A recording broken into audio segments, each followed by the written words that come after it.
Hello, everybody, and welcome back to the 3DO Experience, the 3DO retrospective podcast, where we talk about all things 3DO, the company, the console, and everything in between. I am Bill, and this is Threk. How you doing, Threk? Bill, I am ready to rock and I am ready to roll, but not that Mega Man roll, a different roll. How are you doing? I'm getting by. It's summer. The world is a mess, but normal fun stuff. Parts of it are on fire, parts of it are underwater. This is just our new normal now. You just have to accept it. There's nothing we can do to fix it.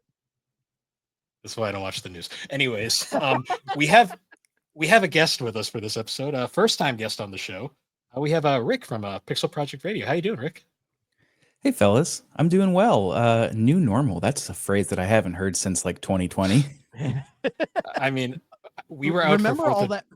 Sorry, remember all that dystopian shit when COVID happened, where they're like, "This is just going to be everything now," and it's like we're a few years removed from it, and it's like it feels like it happened yesterday and like 500 years ago. It's very weird. Don't. It's tempting, Thrak, but don't fall into the nothing ever happens camp. Oh, I'm not. See, I'm not a fan of Nietzsche. I think he's full of shit. See, me and Alex were out for 4th of July, and we were just walking through the downtown city area, and we walked past one of the stores that still had like the 6 feet dots on the ground, and I always look over and go, so weird seeing them now. Wow, it's like that's they were like, my hometown never followed that. They just ignored it. Oh. Mine was fairly parts of it were pretty strict about it, others were much more loose. But I worked in a grocery store pretty much the entire time, so I saw a lot of the we're taking it really seriously and then just kind of loosening it over time, and so it's very weird. I was in New England. They took it extremely seriously here. So but yeah, this is like the 4th podcast we've brought up COVID. I just realized. If only we did this during COVID, but we didn't know each other then. I think all of us started our podcast post-COVID. That was like the big boom. I did have one that preceded Pixel Project Radio that was music-based, where I was talking with some of my classical music friends in the field. It was totally derivative of Mark Maron too. Like I started with a whole monologue just by myself, just talking. I scrubbed it from the internet. There are still places where you can find the episode titles and descriptions and talking about whatever string quartet or improvisation with my friends, but cannot listen to it. I've made sure of that. You never caused any comedians to walk out when you questioned them on their jokes, right? Gallagher, come on, Gallagher. When I heard the Mark Maron show is ending, I was like, oh yeah, I never watched this. And then I just looked it up and here's some notable stuff. And then I saw the Gallagher thing. I'm like, oh, I have to listen to it. And it was as good as I was hoping it would be. Oh, I'm a huge fan. I love Maron. He's been a huge inspiration. I actually signed up for his premium, WTF Plus, just so I could go back and listen to some of the older episodes, nice. Where he had Norm Macdonald, John Hodgman. A bunch of older episodes are really cool. Yeah, I think I first saw him in when they did the Netflix show Glow, not the documentary, but the fictionalized version, and he was their coach or whatever. And I was like, yeah, this guy's awesome. He's great. He's got a beautiful mustache. One of the best. No, it's fun. It's funny because I think back, I had a podcast back in 2014, and I've also scrubbed that from the internet because I found it a year ago, and I listened to an episode and I went, oh Lord, you little edgelord, I can't have this on the internet anymore. Oh no, I need to hear edgelord Bill now. I need gone. To hear it. Oh. I was like, oh no. No, you could send me the recordings. I won't upload them without your consent. I don't think I have them anymore. The last ones were on YouTube and gone. So, damn. Oh well. But yeah. So on the 3DO experience, we like to ask our guests what their 3DO experience was. Basically, how did they first discover the 3DO? So, Rick, how did you first discover the 3DO? Actually, I think I learned about it from you. To be honest, it's weird how often we hear this.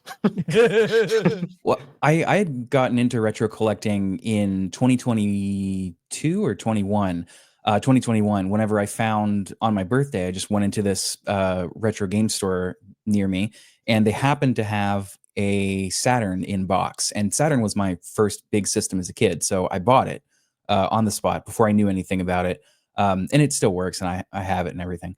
But that kind of got me started into it, and then I learned about this console from you. And one of the drastically negative things about collecting particularly older niche consoles from this generation and prior, like the Intellivision, the Panasonic, or not Panasonic, what's the TurboGrafx 16, niche things like that, is they are prohibitively expensive. And the 3DO is absolutely no exception. Regularly, I see these going for well over $200, $300. It is insane. I managed to find one for a pretty okay price. The top loader one, it smelled like smoke whenever it got here. The game that it came with was like lodged into the disc, like the model opens from the top, and it was lodged into the top of the underside of the lid, which kind of freaked me out a little bit. But that's how I got started with it. It's an interesting little console, a very neat experiment in Panasonic's history. It's just a fascinating little thing, and I'm glad podcasts like this exist to keep it alive, because otherwise, I think it's going to slowly fade into obscurity, and that's no good. Yeah. The 3DO does have a weird little niche online. Like you see a certain social media accounts of like 3DO collectors and these kind of people. So it occupies, a very small space. Like so small that we're the only 3DO podcast that's out there. It's weird too, because it pops up in the strangest places. Like I was watching this like Simpsons history like YouTube channel, just one of those nights where you fall down a rabbit hole, and they were talking about like the history of video games in the Simpsons, like just like video game references and stuff. And when they got to like talking about the 5th gen, they specifically mentioned 3DO at one point. I'm like, hey, it's that thing. I was almost gonna say, was there a 3DO Simpsons game at one point? Like planned? I don't think so. Okay. Probably not. I'll say the funnest part at time I ever saw the 3DO randomly was in that Madden documentary on Amazon Prime, because they got Trip Hawkins in a studio because he founded EA and Madden was one of his babies. It was so funny because it got to like a part. It's like, what can you tell us about the 3DO? And it did like that dramatic silence where he's like, I don't really want to talk about the 3DO, like treating it like it was like this war story or whatever. But I think you mentioned, Bill, he kind of comes and goes with when he wants to talk about 3DO. Yeah, it depends on the week. Some weeks he's really into it. Other weeks he's like pretending it doesn't exist. Yeah, he's always proud of EA, despite how shitty EA is. But he was there when they were good. He left before they got really shitty, so he always has that claim. Fair enough. Yeah, it's cool because I remember when you first bought that 3DO. I remember you would like post it. I was like, hey, you got one of the good ones. Yeah, well, I would have preferred the original model. I think they just look so much cooler. But just like with the NES, the model that looks cooler tends to fail more often based on how it was constructed. There was a refurbished, like modded version of the original, where somebody put in an ODE. But of course, because of the prices, the repairs that they did to it, and the modding, they were asking like $600-700, which absolutely not. I mean, that's one of the larger issues that I have with collecting in general is people are making it prohibitively expensive to the common man, and it's insane. But yeah, I was thankful that my 3DO came at under $200 before shipping. The FC10s, thankfully, are much more functional, and they are. Yeah. Mm-hmm. I kind of have a soft spot for the FC10, like the little the pop top, as I like to call it. Yeah, the FC10 is the one I have. It's like the most functional. It's the easiest to find. I think if you go on eBay now, you can find like Japanese FC10s for decent prices, but you have to pay international shipping, and it's a whole thing. Rick, do you remember the game that was wedged in that 3DO? Mm-hmm. I don't remember the exact title. I think it's Soccer Kid. You guys covered it. Okay. Yep, we did. Nice. Not a terrible game. No, not terrible. It's okay. And since we're on the topic of modding, did you ever mod that Saturn? No. I want to. It's just on my list of things to do. I want to pick up another Saturn that I can mod. But I do like it. It's from my childhood. I want one that's just virgin, normal. I understand. Untainted. Because I've been looking into like ODEs for Saturn, and they've gotten a lot easier over the years. Mm-hmm. Like a lot of them, you don't even have to like solder them to the motherboard or anything like that. You can just kind of plug them into the expansion slots and all that stuff. If you want, I'll Yeah. send you the video I saw where somebody compared like 3 or 4 of them. There's the one that I'm looking at does require you to take out the disk drive. I think it's the Fenrir. Yeah, But that yeah. that one's also like I don't want to say it's around like $100-$200. It's more expensive than like Yeah. a $30 action replay or whatever. Yeah, I'll say there are some ODEs where you don't even have to take out the disk drive. Like you can just plug it into Yeah. like the expansion slot on the top and all that. So That's also been my like PlayStation. It's on the backlog of projects. I want to get a bootable. I have a Mem Card Pro 2, where you can insert an SD card, and I want to get it set up so I can just do that, so I don't have to worry about a failing disk drive. But it's just one of those things. Other things take precedence. You just put it Is off that- forever. is that for PS1? It's for both. Memcard Pro 2 is for both. And okay. they just released, Bill, I don't know if you heard about this, but the folks that make the Mister had pre-orders up for this like PlayStation 1 type console that was essentially just that. It would come, you could load all your ROMs and ISOs onto it. And it came with an attachment that you could purchase separately that loaded discs as well. I was not in a place where I could comfortably buy it whenever pre-orders were up, and now they're all sold out. Really bummed about it. I keep it open on my phone, that tab, and I just refresh it every now and then. Like, oh, is it up now? No. Darn. I had seen that. I'm just also not really financially in a place to do that. Like that's why I don't have a Switch 2 either. Yeah. Yeah. Oh God. Yeah. I mean, as much as I'd like to play Mario Kart World, I just can't justify that at the moment. Yeah, like Yeah. $500 just to play one game. I'm all right. Yeah. Yeah. I'm not even thinking about it. Like if they release a new Smash, which I'm hoping they don't, like let Sakurai rest. If they do, it will be a major point for me and I might consider it. But until then, like I'm just not interested, man. I've got so many things like PS1, SNES, like all that backlog to get to. I'm not Yeah. hurting for a Mario Kart World. Yeah. I mean, I've got gems like this to play. Hell yeah, brother.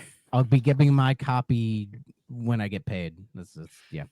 Yeah. I'm in the camp of if they make a new Smash game, do something different. Like I think Ultimate, call it Ultimate for a reason. They went as far as they could with the original formula. Do something a little different. Why not, right? And that way you don't have to get Sakurai involved because you're like, oh, we're going to revamp the fighting engine, do something completely different, which some people will get mad at, but I'm like, why not? Because if we just get Ultimate 2, I'm not buying that. I'm good. Like say with Mario Kart, if they just did 8 Deluxe again, would people be this excited for it? Probably not. They went as far as they could with it. So These are Nintendo fans, though. They'd probably still buy it. they would, yeah. They'd call it derivative, and then 10 years later, you'd see YouTube videos about how it's actually a classic, and Nintendo's the best ever. But we're not here to bash on Nintendo. Okay? That's not what we do. I do like Nintendo All the time. Yeah. Well, this is a news segment, and with the news that's happened, we get to bash Xbox a little bit because there was that big layoffs that happened. It was across the entirety of Microsoft. Like I saw some people say, "Oh, Xbox laid off 9,000 people." That's not true. It was the entirety of Microsoft. Xbox did get a lot in that. And there's a lot of details in here. I'm not going to go through every single thing, but like the big ones were like games getting canceled, like Perfect Dark got canceled, Everwild got canceled. From what I know, like the initiative got closed, and from what I know is that little trailer we saw for Perfect Dark was just a vertical slice of the game. They didn't have an alpha or anything. It was just that after 7 years, and the development was pretty bad from what I heard. And it's the same with Everwild. Like Everwild, we saw that one trailer in 2019, and they'd rebooted it multiple times, and they just could never figure out how to make the game. And when you hear that stuff about those two games, it's like, yeah, anybody would have canceled those games. I think it's worse that people lost jobs over it, and like studios are getting shut down now over it. I think that's more of the worst part of it. Other things I saw was like Turn 10 apparently got hit with a bunch of cuts. There's some reporting that Turn 10 might just become a support studio for Playground. So it's like Forza Motorsport might be dead, but Forza Horizon will live on. Not sure how I feel about that. There was, I guess, the Elder Scrolls Online developer was making a new MMO that got canceled as well. which is a shame because apparently, from what I had heard, like people at Xbox really liked it. Like they thought it was like really good. So it getting canceled, I found kind of baffling. And then there was a lot of other studios that got hit. Like I think Raven got hit, Sledgehammer got hit, Blizzard, and I think Halo Studios got hit a little bit as well. And then the whole thing with Romero Games, where I guess nobody even knew about this until beforehand, if I'm correct. That like John Romero had made a new studio and he was making a new first person shooter. And I guess he was getting cool. and he was getting funded by Microsoft, but then Microsoft pulled the funding. I think what happened was well, I'll talk about that in a second, but people were like, "Oh, Romero Games, they fired everybody, they shut down or whatever." Apparently not. Like a representative said, "Oh, we're not shut down. You know, we're still trying to get the game out, but we're um, pitching it to publishers, seeing if somebody will pick it up and get it over the hump." You know, I saw some people say they should Kickstarter it, and I'm like, I think we're kind of past the Kickstarter era for games Yeah. these days. I mean, they still exist, but for something that big, you know, they might just get a publisher to do it. Kenji Inafune kind of ruined that for all of them. Yeah. But so what I think what happened with Microsoft is they must have hit like their new like fiscal year or something like that, which is why they did something so big and so harsh.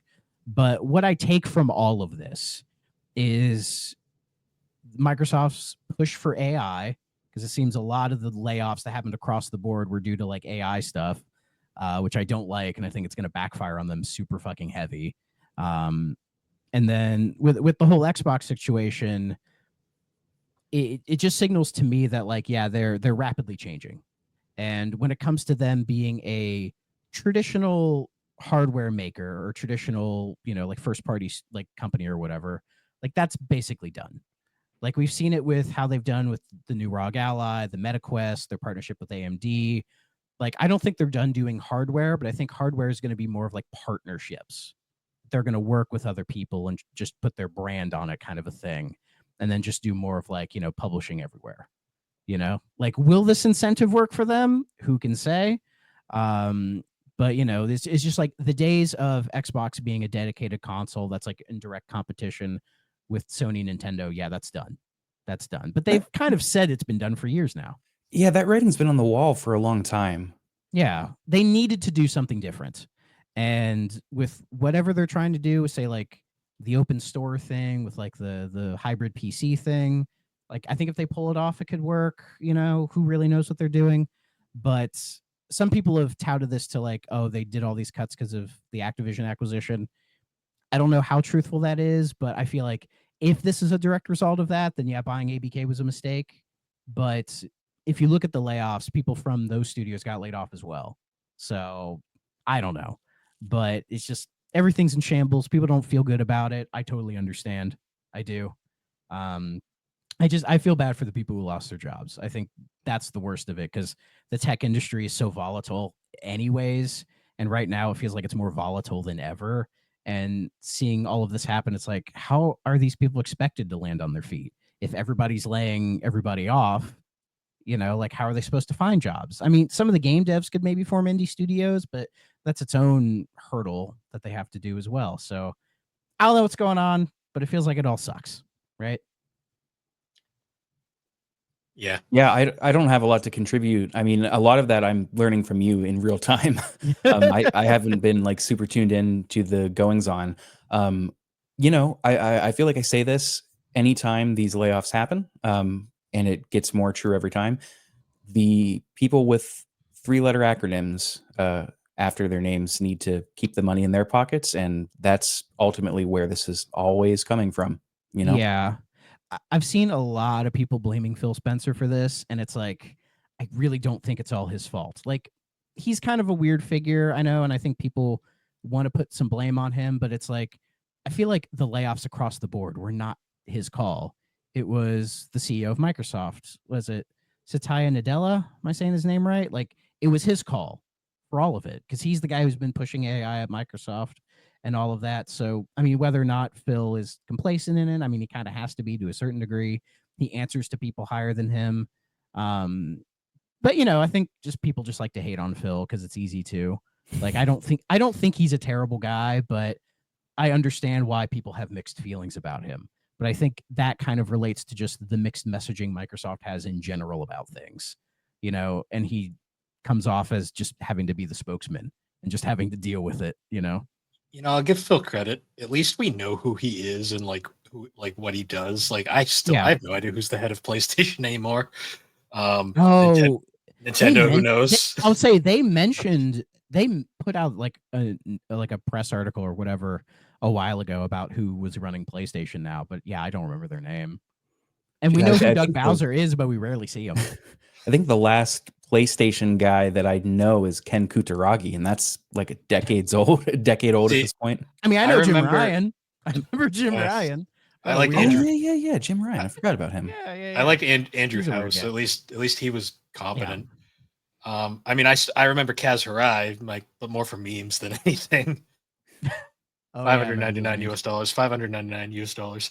Anyways, I love that press conference. It's so entertaining to watch. That is one of the greatest E3s. I mean, I'm a Sony fan, but like, oh my god, guys, like that was bad. Like it's funny. It's funny. It's not like say that like E3 where Microsoft shut off Xbox One, where it's just like, oh, this is sad. Because it's just like it's not entertainingly bad. Yeah. It's just bad in general, right? There's like stuff like that. Then there's stuff like Nintendo showing off Wii Music, where it's just like this is the dumbest, that is the hilarious thing. That's one of the cringiest things I've ever seen. That dude air drumming. Oh god, nightmare. I love the fact that they have the Wii balance board there. Like it's like that's because if you were doing the drums, that was like the foot pedals. Yep. So. Oh, okay. Yeah. I enjoyed that. I never played it though. See, I just enjoyed the fact that they got like Miyamoto and like Reggie to join in on that stuff. It was like their big game at that press conference, wasn't it?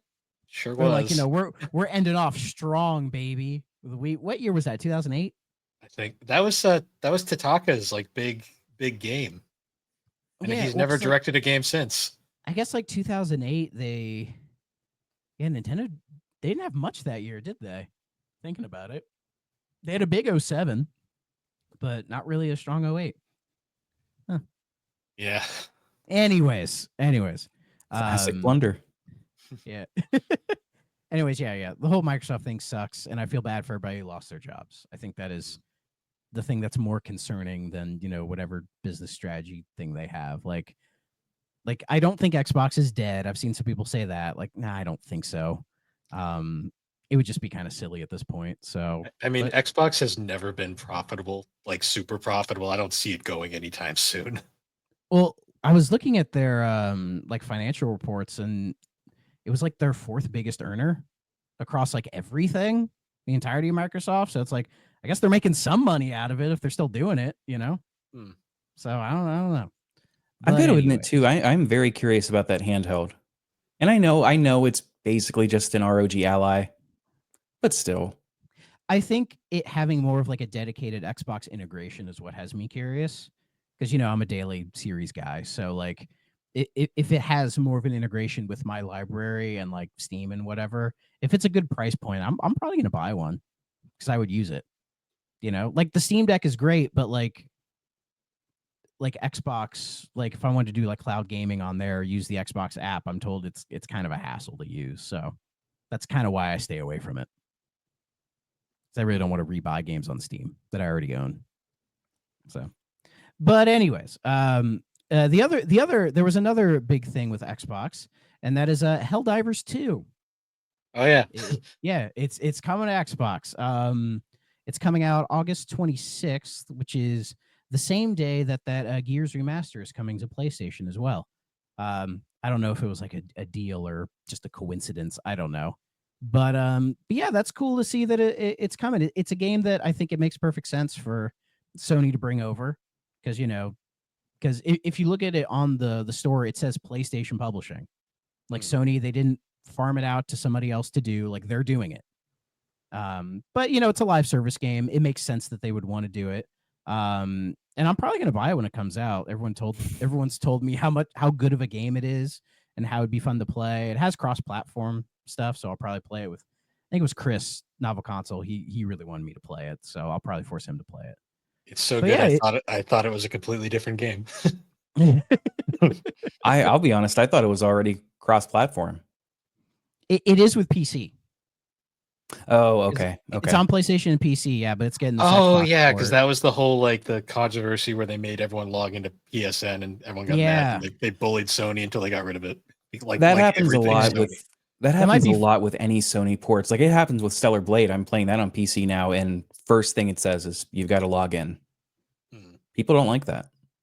which makes me think if I buy Helldivers 2 for Xbox, is it going to be like you have to make a PSN account to play this here? If it does, it does. It's not a big deal. Because I think if you get Forza Horizon on PS5, you have to use a Microsoft account to get in. I'm Interesting. not Yeah, I trying think to, so. Yeah. I'm not trying to be the like doomer guy, but it always makes me laugh when folks say like, this is a privacy concern. I shouldn't have to make an account, and they're posting it from like Google Chrome. And it's like, buddy, Yeah. come on now. Or like using an iPhone. It's like, I don't want to be a doomer, They're but like, posting it on Twitter. Like, what are you doing? yeah, yeah, you've got to try so hard. I mean, who was in the news for that recently? Is it PewDiePie or Ninja or one of those big popular guys that's trying to de-Google their everything? And it's like, Oh, brother, really? you're on YouTube. I don't know how well that's going to work for you. I hate That's to tell you probably who owns PewDiePie. YouTube. Yeah. Like, wait a minute. See, now I need to know. I did think not you're know right, this Bill. I at think all. it's PewDiePie. Well, because Ninja left to go make that other streaming service that lasted like a month.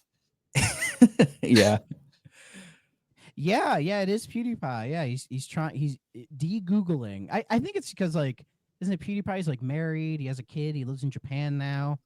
So it's Oh yeah, like he doesn't even like he's given up on all the YouTube stuff. He's just kind of living his life now. But like the Good for him, man. like the last major thing was what was it? Bitch Lasagna. That was sort of like his swan song in a way, with the whole thing with that one YouTube channel. And then he just kind of got out. So might as well Good for at this him, point. man. yeah, sure, we'll see. I've never really cared about PewDiePie. I think Never it's neat, watched like it personally, but I think it's neat. That's from like the era from when we were growing up, when YouTube first came out, when it was like focused on the creators, and it wasn't, Yeah. YouTube trying to push an algorithm saying like, oh, you watch 3DO content from AVGN. How about from My Life in Gaming? And like, no hate to My Life in Gaming. I love those guys, but like them pushing algorithms in terms of interest rather than like the people in YouTube, like the you in YouTube. I think that's really neat. I don't know. That's, we've moved past that as an internet Yeah. society, but I still kinda remember the early days of the guys putting stuff in microwaves just to see what happens. yeah. Will it blend? Will it Classic. blend? I watched a few of those microwave episodes, and I'm like, oh, this is definitely early 2000s. Oh, the language is like, oh. Very rarely I will like stumble into a YouTube video that's like 13 years old, and I'm like, oh god, 13 years, and it's just like, And oh, what a every different video is like time. 5 minutes long, and you're like, oh yeah, this was a thing. Yeah. But then it was like a couple months ago, I found some YouTube videos that were like aesthetically from like 2007, but it was uploaded in like 2023, and I'm like, are we doing this now? Like, or people's like they're like making old YouTube videos ironically now, or they're using like what was it called? Was it like iMovie or whatever? Oh my God. You Yeah. remember that shit? Yeah. Unregistered hypercam too. Yeah. Exactly. The best era. What a crazy era. Speaking of crazy, 3 former Ubisoft execs received suspended prison sentences at a harassment trial. Lovely. So I guess these guys got in trouble for quote unquote systematic psychological and sexual harassment, with alleged behavior including the watching of pornography in an open plan office, commenting on the appearance of female staff, regular public humiliation and hazing, and attempted sexual assault, where one allegedly tried to forcibly kiss a young employee during a Christmas party as she was held by other colleagues. Jesus fucking Christ, Ubisoft, what are you doing? Are you sure that this isn't Jeff Spangenberg? The guy game up in here. But yeah, apparently, these guys like they stood trial, they were found guilty, and were given a 3-year suspended prison sentence and a fine of in our money over $35,000. It seems kind of light, but again, I don't know how French law works because these guys were, sentenced in France. But I just saw that and went, holy shit. That's bad. And I know Ubisoft's in a very weird spot as well. Like, are You they know, getting acquired? I don't know. it's really weird where Ubisoft has been routinely referred to as the most unhinged, insane publisher in gaming, and now I'm just Yeah. sitting here going like, yeah, clearly. Yeah. Pretty bad, man. Pretty Yeah. bad. Bad press. I mean, and still like one of the most prominent search results, I would assume, if you were to search Ubisoft, other than the lawsuit, which rightfully so, that should be, people Yeah. should find that. But you're probably also likely to see the wildly successful Expedition 33 team as being former Ubisoft, as in they left to do something much better. So like they're Yeah. showered in negative press, man. Oh yeah. Which Ugh. which again reiterates sort of the idea I had, which was like, do you think they pitched the idea to Ubisoft? It's like, oh, won't we do something a little different? Ubisoft went, RPG? What is this, the 90s? Get the fuck out of here. This ain't Grandia 2. Get out of here. Who knows? Man? Speaking of French studios, did you see Atari brought back the Infogrames name? That was a while ago, No wasn't it? kidding. Was it? When I was doing research, I saw it popped up. I think we talked about this before. Yeah, I've already forgotten. Infogrames. That so much sounds like a Infogrames. Steve Brule made up thing. Yeah. It was because Infogames was already taken, so they're like, oh shit, Infogrames. Yeah, that'll work. Is that actually why? I think so. I thought that was an AVGN That's awesome. joke. I I mean, don't know. it feels right. If I'm wrong, I'm wrong. It feels right that they wanted to say Info Games and they're like, oh shit, it was already taken. Anyways, we'll do some positive news, I guess. And that is fans think Nintendo accidentally revealed Switch Online's next wave of N64 games. I guess they were doing a video where they were, showing off NSO and the N64 stuff. And you know that part where you look at the settings and it kind of blurs the games in the background? People being online looked at the blurs and kind of guessed what the next 4 games were. And they are Glover. Finally. Okay. Fucking finally. Forsaken 64. Sure. But the 2 big ones, Donkey Kong 64. Surprised they haven't even done that Yeah, I'm yet. surprised that's not there already. Thankfully, finally, a bad game on the N64. How long did it take? And then finally, the big one, Super Smash Brothers. I can just Oh, see, sure. I could just see Dave and Jiggy like staring at you off in the distance for saying that. I'm sorry, I don't like DK64. Okay, I don't like going a certain distance with one character and being like, oh shit, I got to go back, select a new character, and then keep going. I find it more tedious than it needs to be. I never had a problem with that. My problem with DK64 is you can get to the end of the game and they get roadblocked because you can't beat a freaking arcade game. Oh Wait, yeah. really? Yeah, to beat the game, you have to finish the original Donkey Kong arcade game, and if you suck at that game, your game's dead. You can't go and finish it. That's hilarious. What a weird decision. DK64 is full of weird decisions. I'm sure at the time it was like, oh, this is really cute. And then it's like, I suck at old school arcade games. I can't beat the game now. It's just one of those weird things. It's so weird because, yeah, Rare had such a good run in the N64 that it's like, for me, that's their big stumble. The one I'm just like, compared to everything else. Like, I mean, I'm not the biggest GoldenEye fan, but, I think GoldenEye is better than Donkey Kong 64. So, I don't know. That's interesting. I don't know which I would choose. I don't know, man. I'd probably say Banjo-Tooie is their best game on the N64. I'm in the Perfect Dark camp. Perfect Dark's really Dark's good too. Yeah. But if I'm going to play Perfect Dark, I'm going to play it on a 360 because that's just a better version. I mean, I would do the same with Banjo-Kazooie and Tooie. Fair. Actually, I didn't even think of that. Yeah. Well, one I really like is Blast Corps. Blast Corps is great. Blast Corps is underrated. That's a fun game. That's just fun. That's all it needs to be. That reminds me. It's just. Oh, go ahead. My brain broke. Glover's interesting though. That's a choice. Yeah, because that got like a remastered port not that long ago. It got a port. From what I've heard, it's just kind of a lazy port onto PC, and then they sold it. What I expected. That's about what I expected for Glover. I heard the port was based off the inferior PlayStation version too, which didn't help. So maybe I haven't played it. Out there, yeah. I got it was like that Ant Stream arcade thing, like the streaming thing, and it has Glover on there. and I think it's the PlayStation version. And playing that game on streaming was kind of weird. But I actually played like 10 minutes of Glover, and I just went, "It's okay, it's okay, I guess." I just don't remember know. it sponsored the WWF back in the 90s because I always remember the trailer Oh being like, yeah, yeah. Which pay per view was it? Was it in your house? Rock Bottom? maybe. I just remember Gotta Love the Glove. I think it was JR who said that. As God is my witness, love the glove. Gotta love the glove. The 90s were Uh, amazing. yeah, love JR. Speaking of well, actually, this isn't a 90s game. It came out in the year 2000.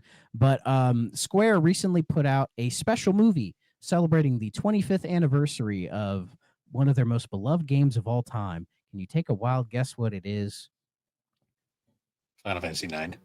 Final Fantasy 9. And that Is that and one that of their most beloved games? They tend to forget about it more often dude, than not. dude. Yeah. Well, at least in our little podcasting circle, Oh, I know bring up we love it. You bring up Final Fantasy 9, and like half of them probably jizz in their pants immediately. I'm talking about you, Aaron. Okay, they love 9. I'm not hating. You on have 9. like the biggest 9 fan right here. What are you talking about?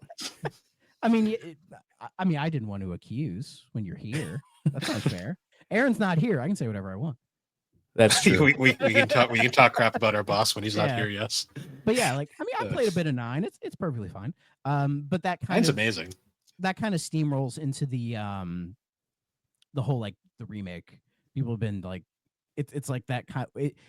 Oh yeah, it was in the Nvidia leak. Was that they're doing a remake of 9, and I think it's like the last major thing from that hasn't been announced because Tactics Remastered finally did remastered.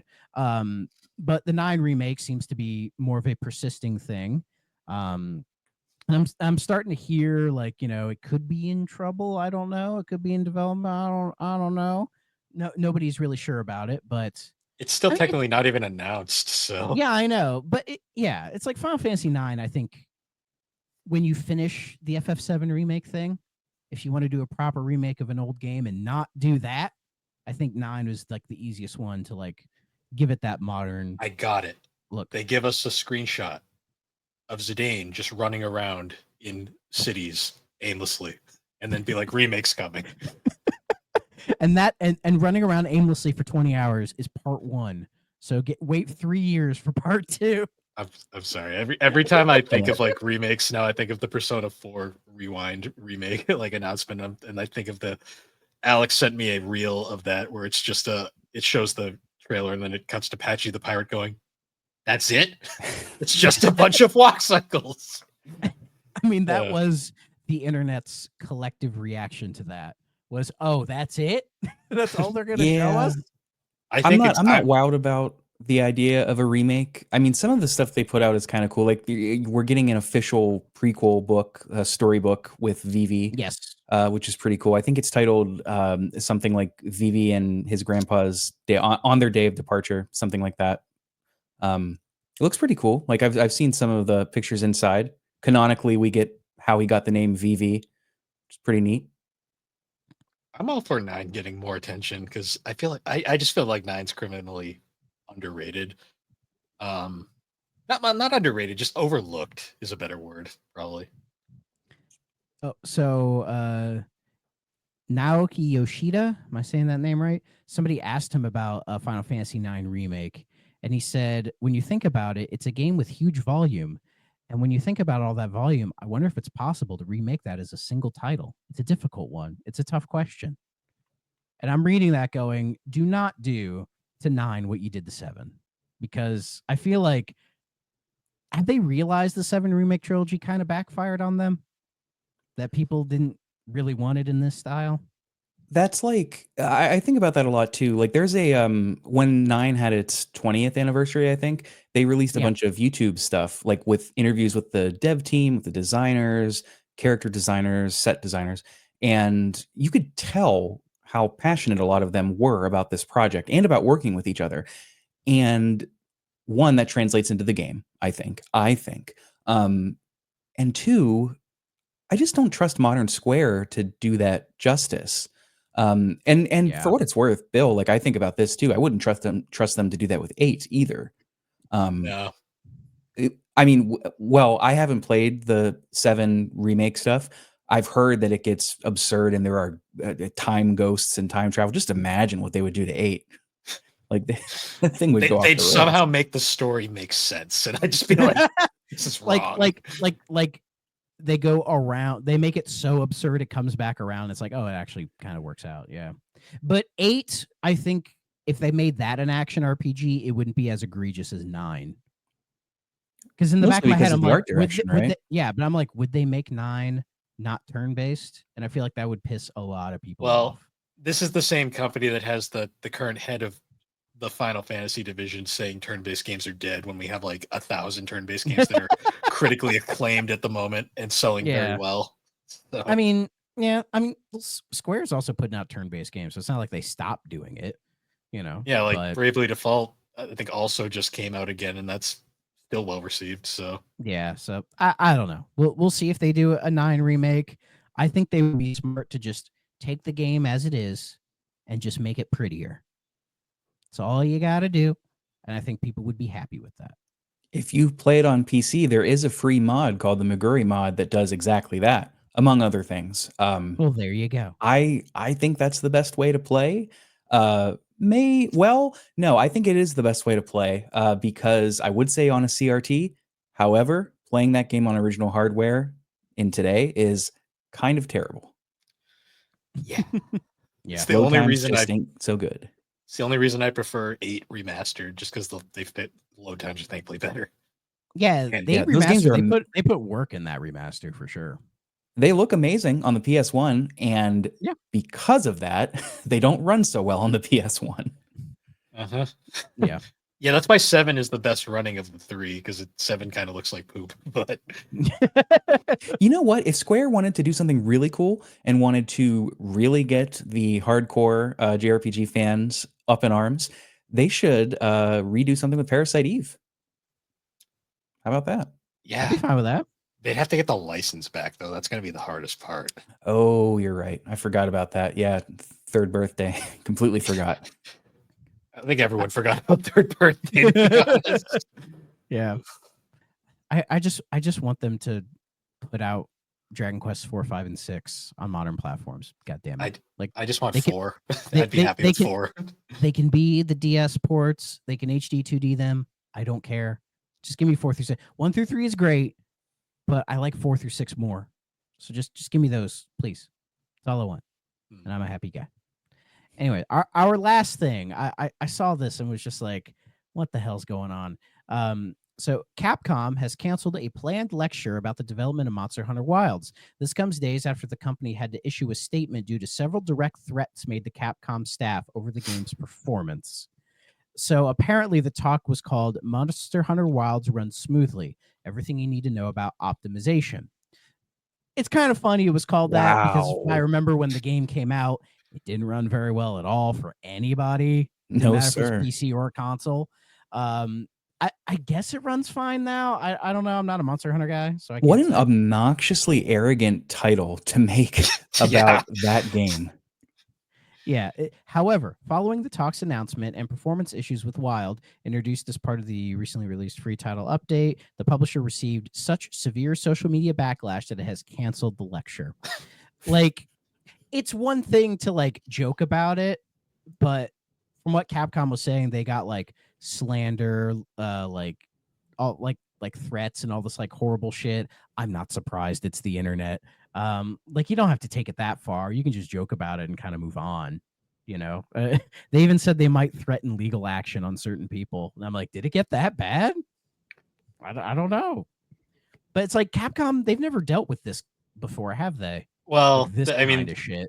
Mega Man fans, but I mean, that's such a small amount that they don't care. Yeah, it was. In fact, actually, Capcom said again recently, they're like, "Oh, Mega Man's one of our most beloved franchises, and we're constantly thinking of ways to do something new with Mega Man." Like they say that all the time, right? And then I saw a video that pilled me, and I'm like, "Is Pragmata secretly a Mega Man game?" And there's a whole video about it, and I'm like, you know, it's mostly copium, but that would be kind of neat, actually, if Pragmata was secretly a Mega Man game.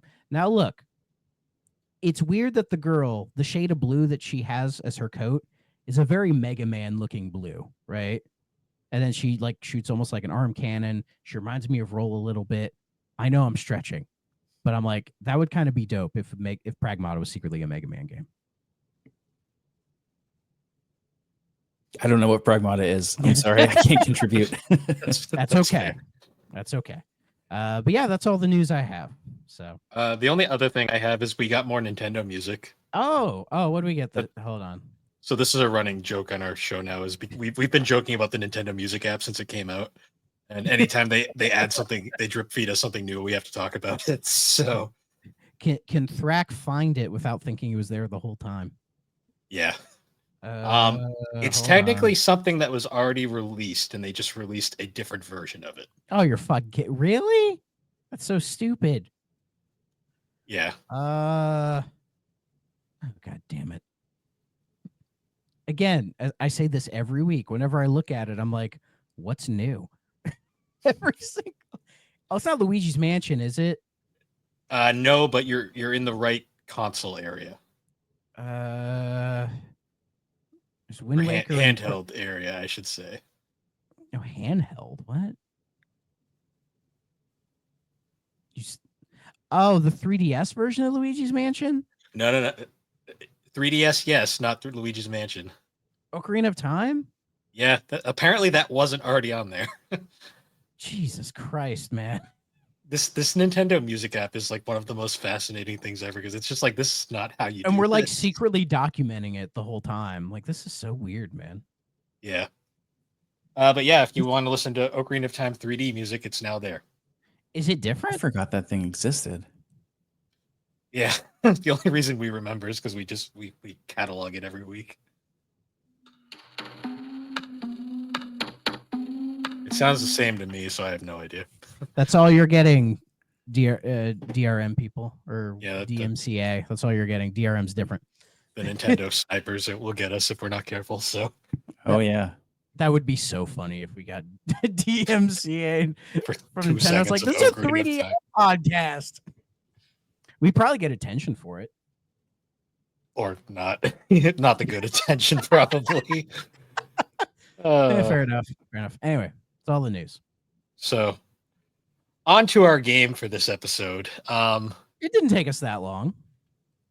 No, this is actually good for us. Our longest news segment was over an hour once. So, to be fair, though, the game we were talking about was Puzzle Bobble. Yeah, I will put that out there. I'll say there's stuff to talk about with this boy. That's for Oh sure. yeah, this game was interesting. It's the best way I will put it.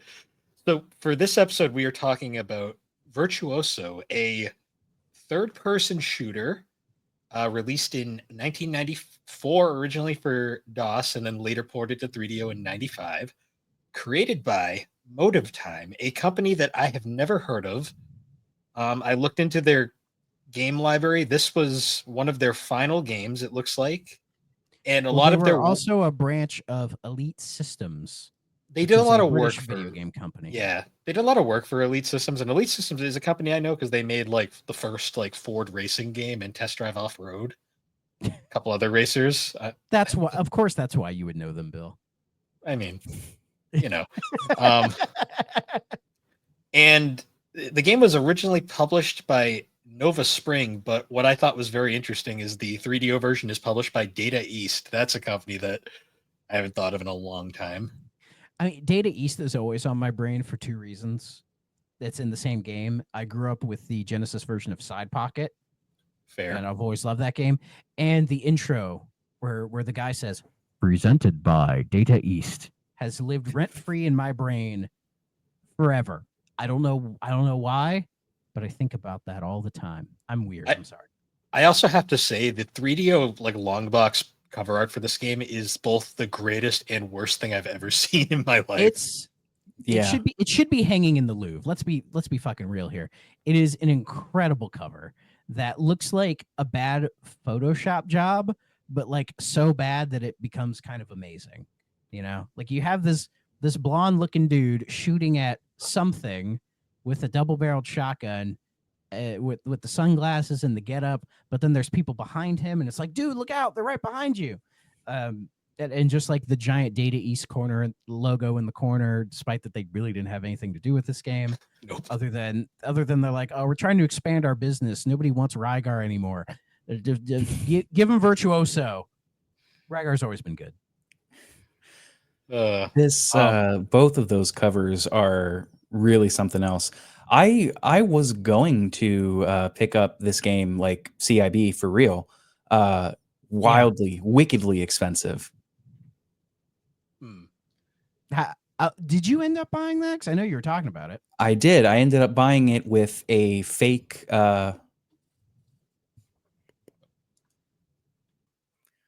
I did buy it. I bought the disc, but it came in like a standard jewel case with, imitation art on the front. Not imitation. It's like, somebody printed it. Which is fine because that's still, that alone cost me like 50, $60. Yeah, It's it's an one of the more. expensive game. It I'll say is. for 3DO pricing, you could have done a lot worse. Well, what's funny is I ended up just emulating it anyway, and I found this is abandonware. You could just play it for free. However, I tried that today. I couldn't get it to start. I tried the DOS version. It was sitting on the terminal screen. I couldn't figure out what to do. So then I tried, and I think that was my fault. So then when I did get it working, it wanted a password from the manual, and I Oh no. couldn't put it in. I'll say, do you have DOSBox? No. Okay, DOSBox is really good at like getting old like DOS games to run on modern PCs. So it's if you do that a lot, it's definitely worth doing. I mean, hell, half the time when you buy old games on like GOG or Steam, it'll just load up it in DOSBox for you. Well, that's cool. Oh yeah. So Shout out to DOSBox. what's really funny about this game is like there's like barely any story. It's like the story is in the main character. That's it. he Wait, doesn't did you even have read a the name. manual? I don't have it. So if you don't Oh, mind. dude, yeah. I can. Do you want me to read it or just summarize it? I could do both. I want you you can to read do it. Dramatize it, please. Okay. It's a little long. Here's introduction. As the screams and applause still echo and reverberate inside your head, the awful irony of your successful lifestyle dawns on you as you relax in the confines of yet another hotel room. You are once again locked in, confined by the hordes of adoring fans desperate to touch the greatest musical talent of all time. Music is your life, but it is also your jailer. Mobbed everywhere you go, only the strange looking apparatus that sits before you can offer the escape you desperately need. Placing the peculiar helmet on your head, you turn on the machine, the lights dim, the headphones inside the helmet crackle to life. Lowering the visor, you sit back in the chair, preparing to leave this world and travel into the world of virtual reality. Welcome to the world of imagination, a world of limitless possibilities, a world so lifelike it's virtually real, a world called Virtuoso. This whole thing's a fucking VR thing. That's beautiful. That's up there with the that's right up there with Syndicate and Battle Tanks in terms of some of the most like this is amazing. And God, every freaking time where they're like, "Oh, I'm this great successful rock star. Everybody loves me, but I feel like I'm trapped, man." It's like, shut the fuck up, man. I'll cry in my millions of dollars. Fuck you. This reminds me of because me and Alex just watched the Minecraft movie, and the plot of that also involves like a washed up video game like star from the past. Now I'm picturing the guy like in this game being played by Jack Black with a blonde. Well, no, the washed up guy is Jason Momoa, which is somehow even funnier. Okay, speaking of this guy, I was reading about this game, and supposedly they based the likeness of our main character on a real rock star, but they wouldn't like reveal who it was. And admittedly, I did not dig like crazy deep into this. But who do you think it is? I have an idea, but I think it's kind of a normie pick, and I don't know if I'm right. I gotta bring up the image again so I can get a good look. I have two picks. One's kind of a joke, and one's kind of a serious one. But go ahead, Bill. I get massive Vince Neil vibes from this guy. I could see that. I see it was right before shit went south for him. Before he murdered the guy. I look at him and I I just keep forgot he seeing did. Dave Mustaine. Ooh, I could see that. Yeah, to a degree. Less conspiracy theory, maybe. I mean, what's more conspiracy theory than like shotgunning giant spiders in VR and being like, "Oh, this is about the government, man."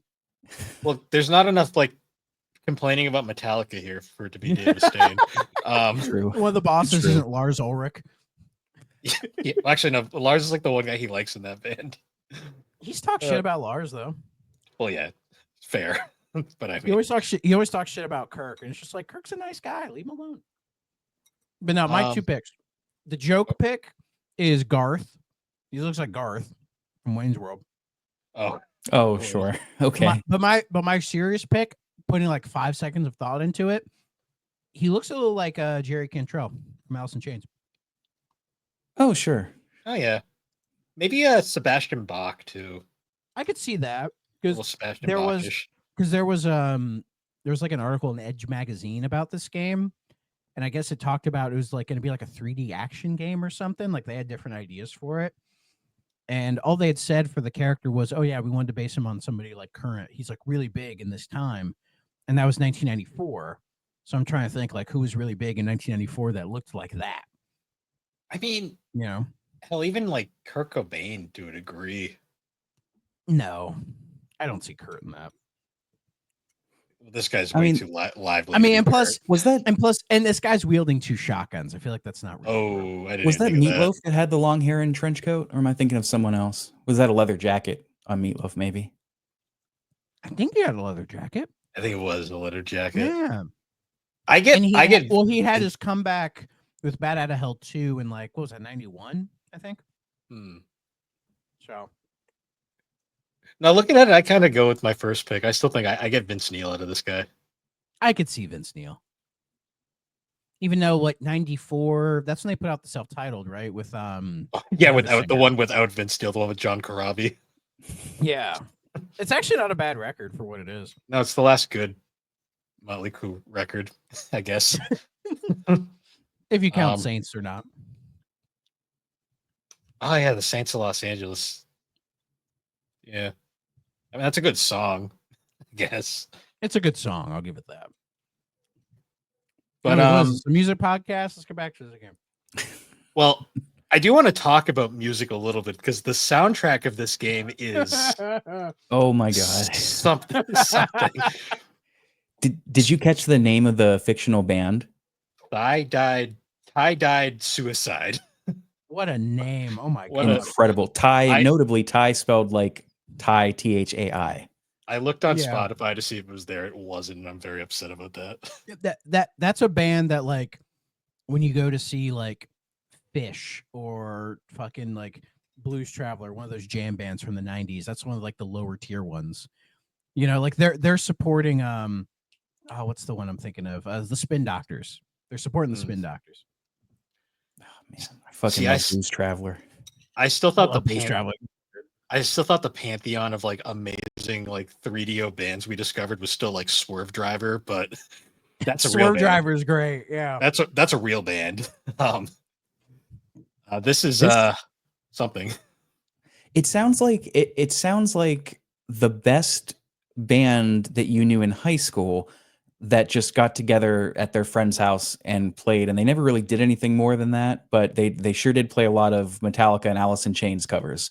And Yeah. like that's how this sounds, man. It is It's got like almost a like charmingly punk rock. amateurish. Yeah, it's Yeah, got like a like the punk rock band vibe who to it. like the band who killed it at the high school talent show, and they're like, "Oh, we should do more of this." And they get out of high school, and they're just like, "Do we have any ideas?" Not really. It's This like- And it's isn't gonna weirdly work. bass forward too. Did you notice that? Mm. Yeah, quite a bit of bass, which I like. That's where I got the punk vibe from because that was very that because the 90s were so weird because like music was like it started out with like the tail end of hair metal, then we had the grunge era, then we had the punk era, and then it ended with like new metal. I don't know, that mid 90s era, like 94 to 97, I don't think anybody knew what music was trying to be. It was a little bit everything. Yeah, That's when you got all those revivals, like the swing and the ska revival and shit. 'Cause everyone's like, grunge is dead. I don't know. We'll try anything. fucking Yeah, and shortly anything. after 1997, a savior came in and told us, "Now this is what we call music." With "Now That's What I Call Music," the compilation albums.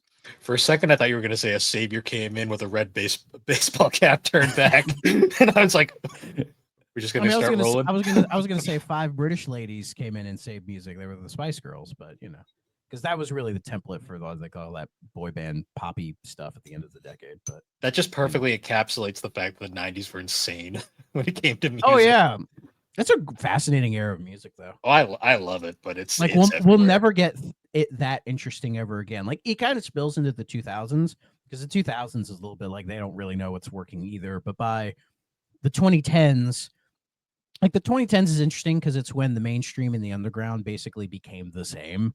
Like the walls got torn down, Mhm. but now it just feels like everything's kind of homogenized, which I know is like an easy thing to say about modern music. It all sounds the same, dog, but like, you know, I don't know. I I don't pay also attention as much as they used to. I love the fact that the main character of this game has no name. He's simply referred to as the hero. Yeah. That's a great name. And it's not like clever like in Lunar 2 where his name is Hero. It's just he's the hero.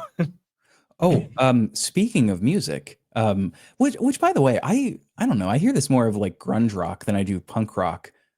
You Yeah. know, like somebody really wanted, like if Alice in Chains is Coke, this is like Tab, you know, That yeah. Tab clear. or like Moxie, Diet Moxie or something. I don't know. Yeah. Um, did you? I will say up front, I did not beat this, not even close. No, I But didn't either. No. did you check out when you get to the end of a mission what special music you get? You I would don't remember it. Okay, I I might have don't missed it. remember. It's just, I mean, listen, if you want to pull it up now and hear it, by all means, there is a long play on YouTube of like that's under 2 hours, but it's just like a group of guys singing la la la's to like a song that it sounds like they made up on the spot, and they're laughing the whole time. It is so goddamn funny. Like it's straight up just la la la la la la la, la, and you can hear them cracking up and they laugh at the end. It's really funny. Like that's honestly, dude, that's this game reminds me of like something they would have on Drake and Josh on the Game Sphere to like make fun, like not make fun of video games, but like get around IPs and stuff. Like, Mhm. yeah, this is video games, children. Like that's what this feels like to me. And I kind of love it because of that. Like it's so charmingly bad. Yeah, like It's like a there's parody of video games. it's Kind it so it's kind of funny because in an earlier episode I considered the game PO'd to be like a Doom parody. This feels more like a Doom parody, and this isn't even trying to be well, this game's kind of trying to be Doom, but not at the same time. credit Look, where it's due. They tried to do like cover shooter stuff. Hmm. Kinda. It is a weird setup because it's essentially the best way to describe this game to someone who's never seen it is it is a Doom clone if it was played in third person.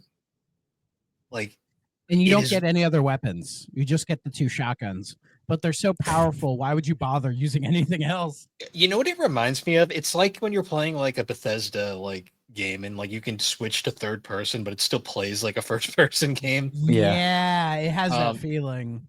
It it's so weird, like because you're in third person, like you control the guy, like he's like kind of always guy. locked to the center, and you can move. It's like 8 directional like movement, but it's like surprisingly not bad, like to control, at least in my opinion.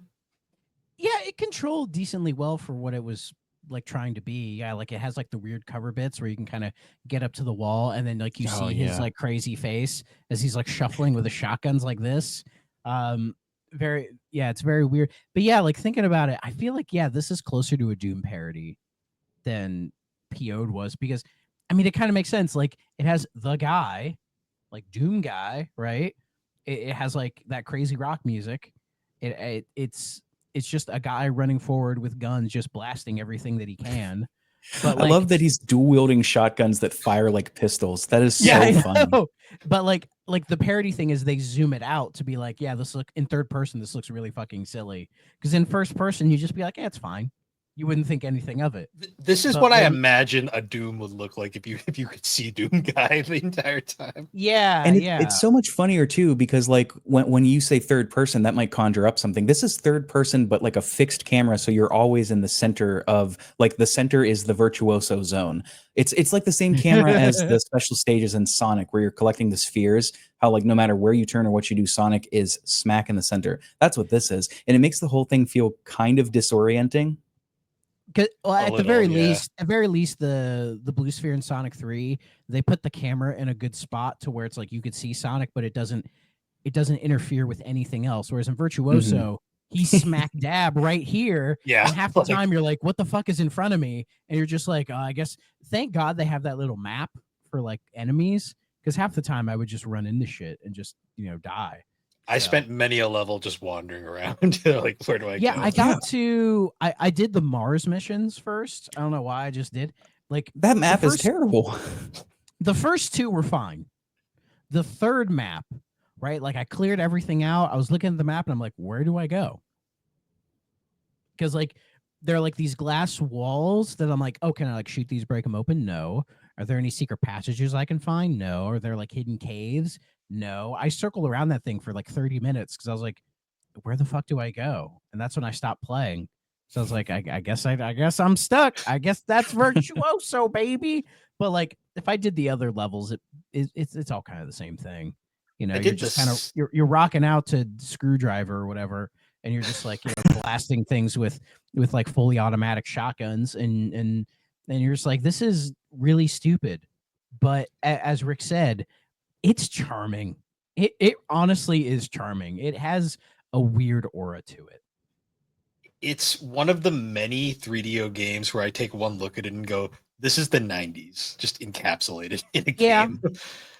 Absolutely. And it's so weird because apparently when they were originally making the game, they began it as as I said, a 3D action game with platform overtones. It had an early interactive camera system that was devised to follow behind the character.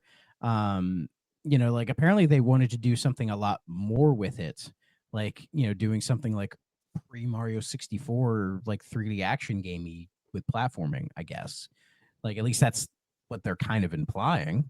But instead they pivoted to making this weird fucking thing, After Um, the success of Doom, Yeah. Well, it's interesting that's a too good point. because I was looking at some of the things too. Apparently, at one point there was, like many games from this era, a Jaguar CD version in development. That This game Alex will be radiates thrilled. Jaguar energy. yeah, that sure didn't happen. Well, it doesn't help too that like the Jaguar sold less units than a 32X. So Don't say that, Alex is gonna get mad. what do you mean? She's always mad. I think she doesn't watch this show. Anyways, Not even when she's when you on it. beat this game, and you're getting that hilarious song of the people just singing la la la. I It listened says to it. That was, I don't know what the hell that was. It went It's on funny. it went on for way too long. It felt like they were introducing the Krabby Patty. Like, how long is this thing gonna take? but like 2 minutes, yeah. Yeah. It's there's a message that pops up on the screen that says P.S. Virtuoso is Moddy, Moddy. What does Yeah. that mean? like if they're referring to like, what was it, like in the early 60s when it's like, oh, these kids are mods or whatever, like that, like kind of What? weird, like it was sort of meant to imply it was like pre-Beatle-esque type of like fashion or whatever that kids would do. I don't know, you can look it up. Like I was like, are they referring to that? Because it's like, Oh, like I don't get modular that. fashion. Sure, like I don't get that from this. Like I don't think No. people were modding games in the 90s, at least not to the extent they do now. So Like, is Moddy like a person? Is that a rock star that I just don't know? his well, I I- want to say his real first name is Mahdi. Like that's just his name. because I think of like the Who's Quadrophenia, the mods and the rockers, like Yeah, they were like rival gangs, kind of. yeah.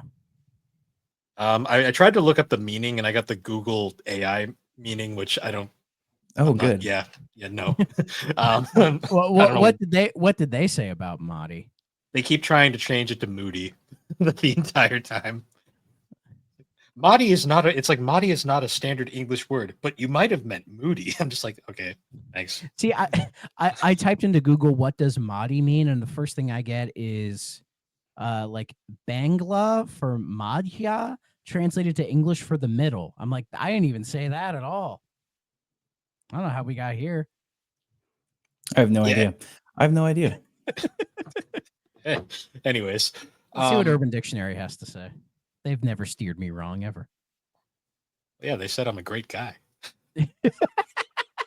And then the next one is the worst human being ever. Yeah, exactly. I pulled up the what do you call it, the this thing, the oh my god, audio listeners are loving this right now, the manual, because I Okay. was like, maybe in the acknowledgments it'll say something.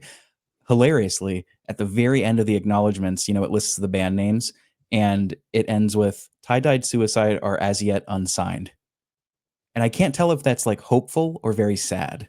Yeah, like if it's a joke or not, or if they're actually serious. So they are a real band. I think maybe. Unsigned. I mean, it sounds like some of like the programmers who like to jam on the weekends or whatever. We're like, oh, we need to make music because you don't have budget for the music. They're like, let's just, I don't know, let's throw something together. They have a Discogs page. I mean, They that's do. that's something. Oh, no releases.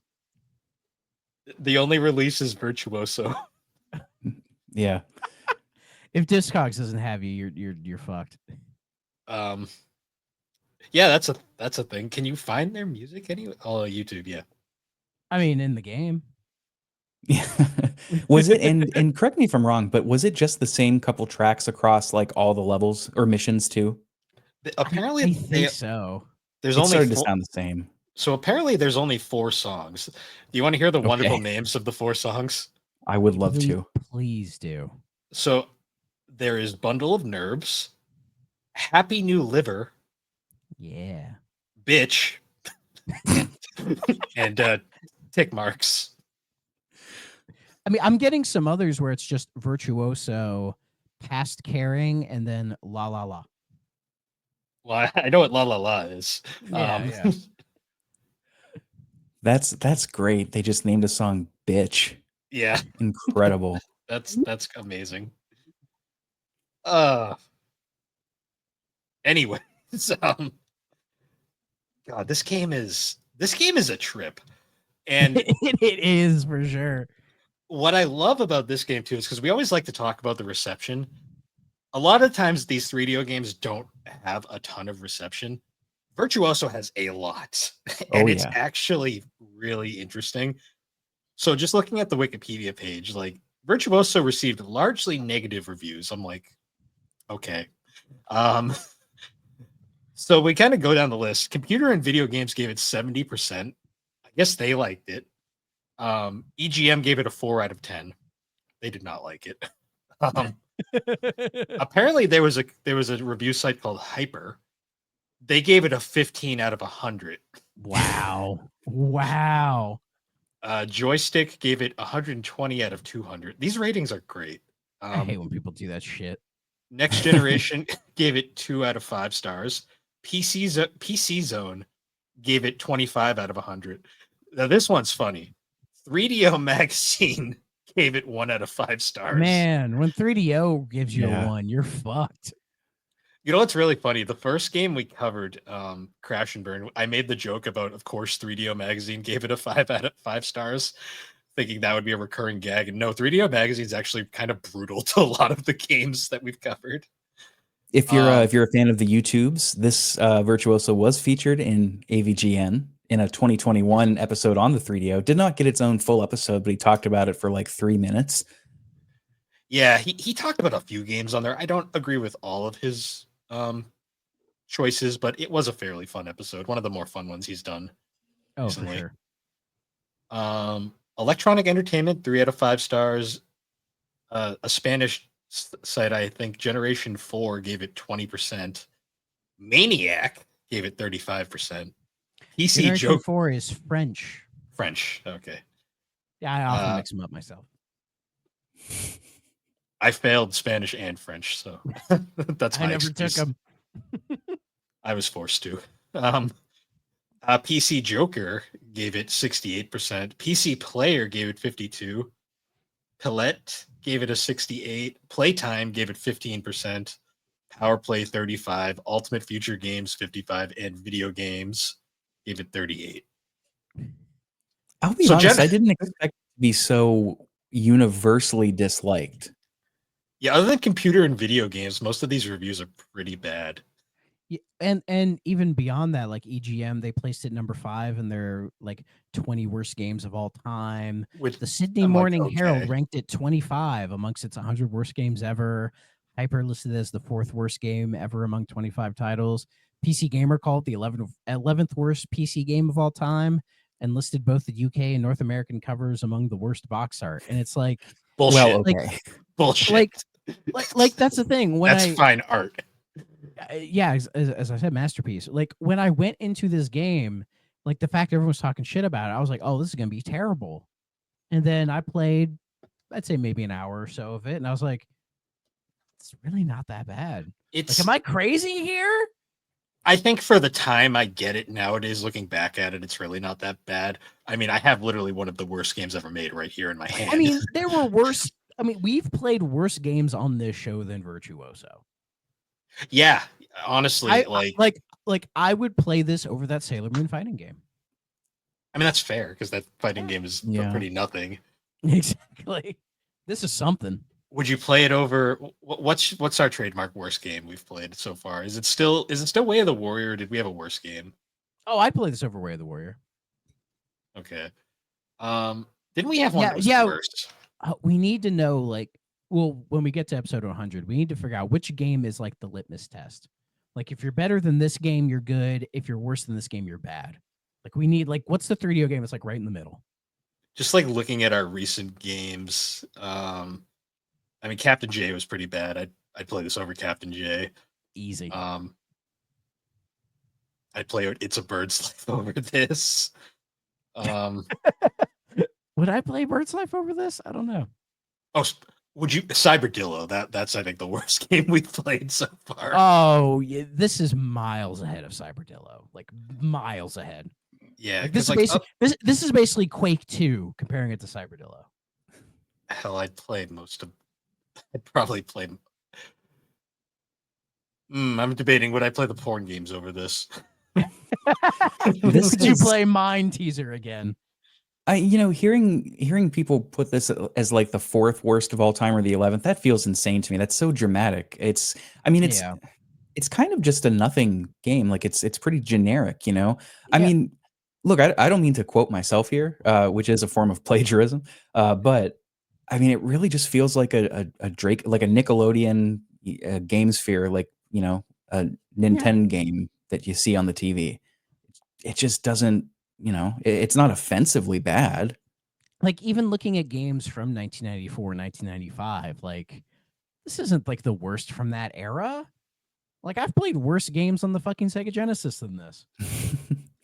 Yeah, these worst PlayStation games. That's for darn sure. Yeah, like even looking at the games of the time, it's like this, like near the bottom. I really don't know about that because like I didn't get like frustrated or mad playing it. Like I never felt like it was bad to control because also it lets you 180-degree turn. Take that, Resident Evil did it first. Which actually having the 180-degree turn is really nice because a lot of times you'll have enemies just like sneak up behind you when it's like, I was just here. Where the fuck did you come from? But you can turn around and blow them up.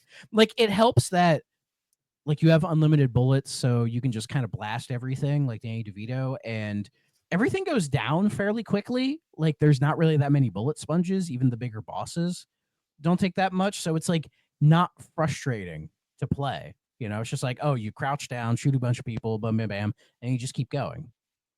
You know, like to me, it's like a 5 out of 10, maybe.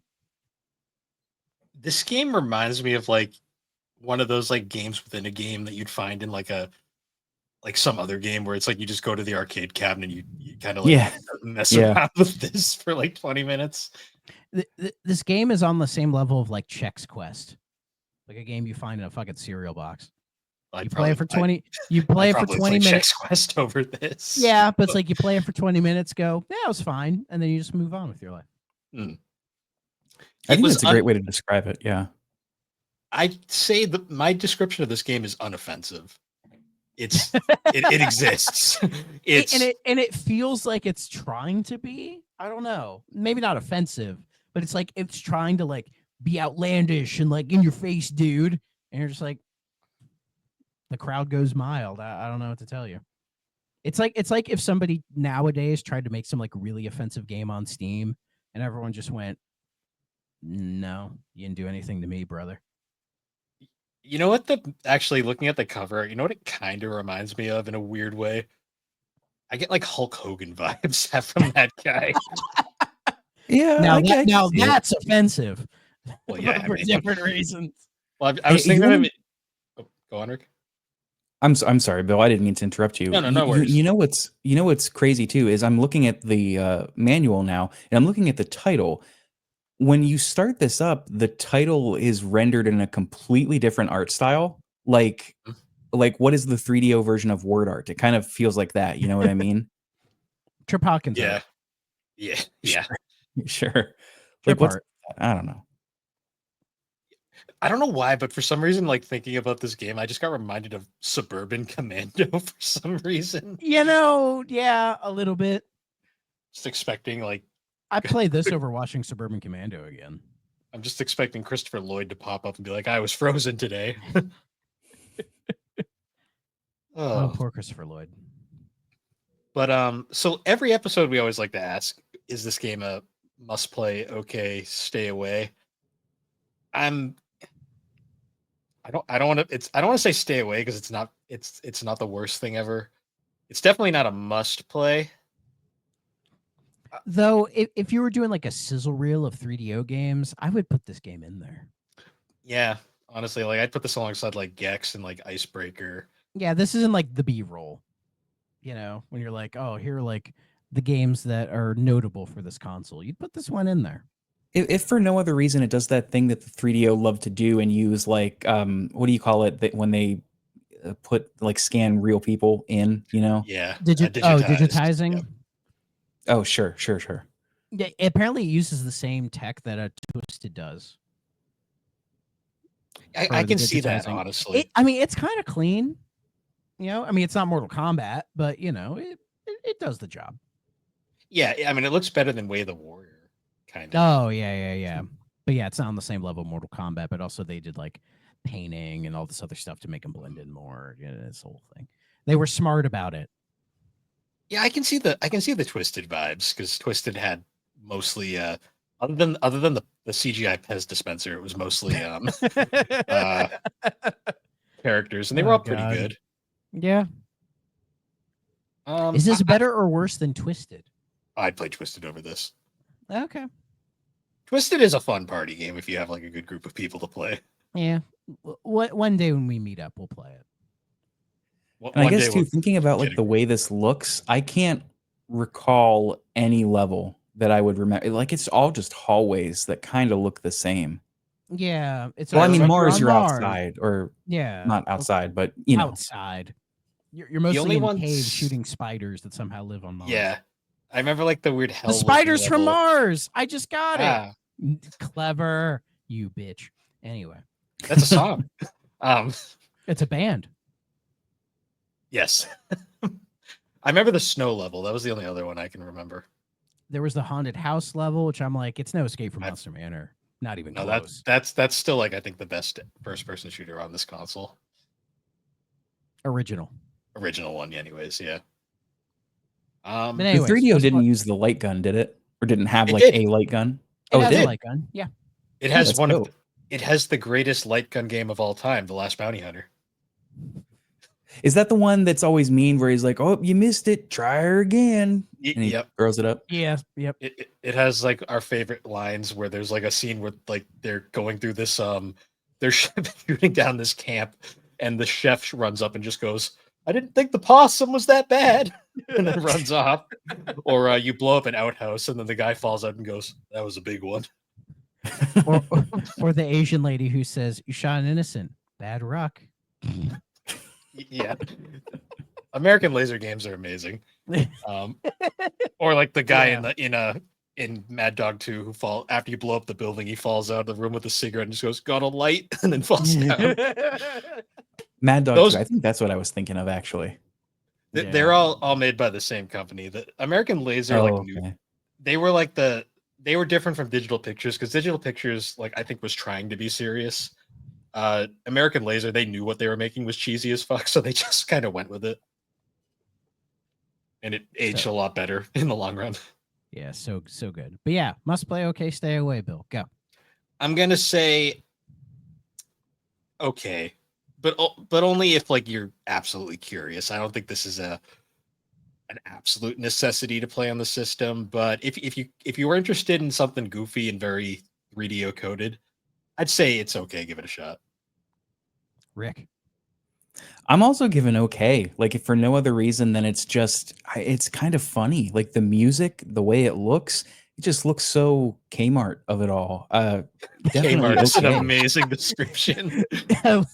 It's the blue light sale of video games. There you go. Put that on the box. Kmart approved. Oh.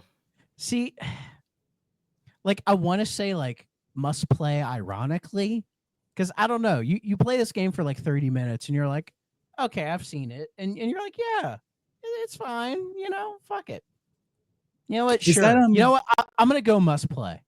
Is that was what they're doing here with like the shoulder buttons to strafe? Was that unique in this generation? Yeah, you could No. well I no. would say like Escape from Monster Manor had it, PO had it. A lot of the shooters from that era had the shoulder buttons to strafe, So which like is a nice strafing, feature.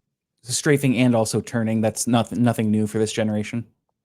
No, not really. I think that Okay. was I think that was all id kind of came up with that stuff. Yeah, I mean, I'll say as far as like shooters on this console, like this is kind of one of the better controlling ones. It is solid. Yeah, like there's like I can't really think of much bad to say about it other than it's kind of stupid, but like stupid in a fun way. It's like Wayne's World. It's stupid, but it's fun. There's a couple 3DO games that are like really stupid, but I kind of love them for it. Like Gex is pretty stupid, but Gex is also a good platformer. Yeah, yeah. Oh, that's The not core what I was expecting you to pull at all. I can see. Actually, I can see no. the comparison. I can see the comparison between Gex and Virtuoso. I was gonna say I was thinking more something like Siberia, where it's like it's a pretty good adventure game, but it is the most unhinged fucking game I've ever played. Yeah, that one is ironically amazing because they thought they were like cooking with that one, and they really weren't. They were cooking something. I mean, because Yeah. there's also the Dalidus encounter, which we came into thinking it was going to be some stupid FMV game, and then we walked out of it good. going like, "This was good." Genuinely good. Yeah. Like, But coming out of this, I have like a soft spot for Virtuoso. So god damn it, I'm sticking with it. I'm gonna say must play.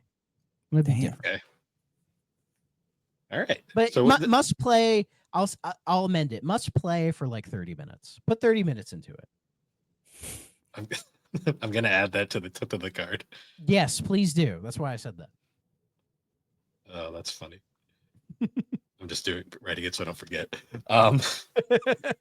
So yeah, Virtuoso. That was an experience. That was a true 3DO experience, as I say. Oh yeah. I mean, to be fair, our rating scale has always been broken because I mean, we said Plumbers Don't Wear Ties is a must play. So Well, I mean, what else would you call that game? I mean, it's a That's- you've masterpiece got a point. for all the reasons. Like if I were to make a list of like 1,001 video games to play before you die or whatever, I would unironically put Plumbers Don't Wear Ties on that list. I don't see It- Virtuoso getting a limited runs game release. That's all I'm gonna say. Very true. Yeah. 'Cause You say that and then it'll get one now. I'm Yeah, and then I'm- everybody will be like, "Hey, this is just a rewritable CD. What gives?" yeah. The Plumbers 3DO issue was not a rewritable CD. It was Probably because they got. That's probably They- why it got delayed because they probably Yep. freaked out after the D disaster. Oh yeah. For sure they did. I still have mine for plumbers. I have my I bought the remaster of that just to have, and I do like the anime cover, I won't lie. I love whenever I see my fully completed like Xbox achievement games. Plumbers Don't Wear Ties sits with like Hellblade and like Immortality. You know, As to- it should. You know, as it should. Yes. as it should. Like probably the greatest FMV game of all time, Immortality, and then Plumbers Don't Wear Ties. I mean, you get the whole spectrum of FMV just in those two games. Yeah. Oh man. But yeah, that was fun. It's crazy because I'm kind of like stunned because next week is our 100th episode, and I Is it don't 100? know. I thought it was 99. No, this is 99. Next week is 100. Oh. So Oh yeah, that's- oh yeah. I miscounted. What's wrong with me? How much time you got? Too much apparently. But yeah. Anyways, Rick, thank you for joining us again, man. No, dude, the pleasure is mine. I was really happy to come on and do this, especially this game. I don't remember. I know Thrak was the one that that first said like, yeah, let's do it, but I don't remember how it came up. I think I was just searching for 3DO games and I saw this and the beautiful cover on eBay. I was like, what in the world is this? And so was born this episode. Yeah, thanks for inviting me. This was fun. And if anybody wants to play it, it's abandonware, so you can do it for free. You can do it in your browser if you want to. You can. I mean, I couldn't figure out the password to get in, but you could. If you want to emulate the 3DO version, it runs just fine. So there you go. Yeah, 4DO ran it very well. Yeah, but Rick, was it like when I gave you the list? Was it like this the game that caught your eye? Was that kind of how that happened? I honestly don't remember. I just remember seeing it on eBay, and that's the first thing Okay. because of the cover. And I was like, oh my God, this is incredible. Like at Oh, some yeah. point, we need to do a bonus episode where we rank the 3DO like long box covers because some of them are amazing. Yeah. Yes. Like I still think Quarantine is one of the most like striking covers on the entire system. Yeah. I mean, we need to play that game first. I want to get a long box copy of that just because that cover is like holy shit. Yeah. But spoiler alert, Virtuoso is an S tier in that ranking. Yeah, we'll get to it. We will get to it. But Indeed we will. before we sign off, Rick, would you like to shout out your podcast? I can, yeah. You could check us out anywhere you get your podcast. It's Pixel Project Radio. Both Bill and Thrak have been on before. I keep canceling stuff that I want to do with Bill, and that's my fault. But you can check Bill out on the most recent one was Inuyasha, which was actually a lot of fun and strangely performs quite well in terms of episode metrics. And I chalk that up to the anime community. They're a hungry community. And that game is not good, but it's Inuyasha. The voice cast is there.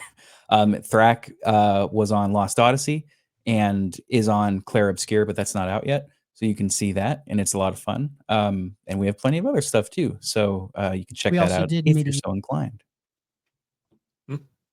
We also did what now? We also did Medieval. Medieval, yeah, that was I'll say fun. That was a fun game. That was a hoot and a half. I had to think about it for a second. That's okay. Nice. But anyways, guys, once again, thank you for joining us on the 3DO Experience. You can find the 3DO Experience on all the major podcasting platforms, particularly Apple Podcast and Spotify. And be sure to check us out over on the Superpod Network. That is superpodnetwork.com. Awesome site where you can check out a whole bunch of different videos, blogs, podcasts. Our current game for the game club is Dragon Ball Z Legacy of Goku 2 because Matt forced it into existence. I think Tony's already won. So yeah, Tony being Tony, he beat it already. There's that. Although Steve's fake out was pretty funny. Yeah.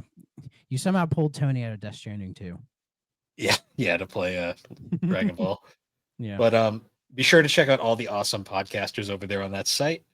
And once then, I can't speak. Once. Oh, right. Episode 1 of Call of Duty Thrak Ops is now out. So if you have not listened to it, please go listen to it. I cover Call of Duty 1 and the United Offensive expansion pack. So go check that out. And hopefully Finest Hour will be out in a few weeks. Nice.